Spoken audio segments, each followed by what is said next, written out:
Alright, hi guys! Good morning, well good afternoon, magandang araw sa inyo.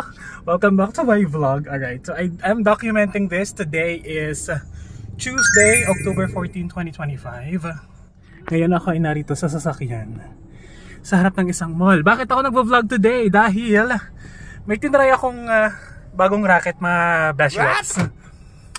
Nag-install ako ng isang delivery app. At tinry kong mag-accept ng booking. At eto na, I'm a delivery guy today. So ngayon ay yung customer ay nag-place ng order sa mall, sa Walter Mall to be specific. Ayan, at ngayon ang gagawin ko, na-pick up ko na yung kanilang goods at i-deliver ko na sa kanila. So dalawa silang customer at within Batangas City lang naman, within the area. And we'll try. So let's see. Thank you. I'm just documenting this. In an update guys, I was able to deliver the goods. Ayan, na tayo pabalik na sa Walter kasi kailangan kong ibalik sa kanila yung pinadala nilang POS.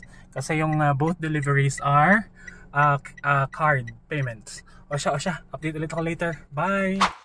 Hey people, I'm back here at the mall. Sasoli ko na tong mga pinadala nila sa akin. And that's it! That's our first transaction. First delivery.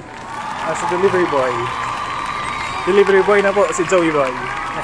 Bye!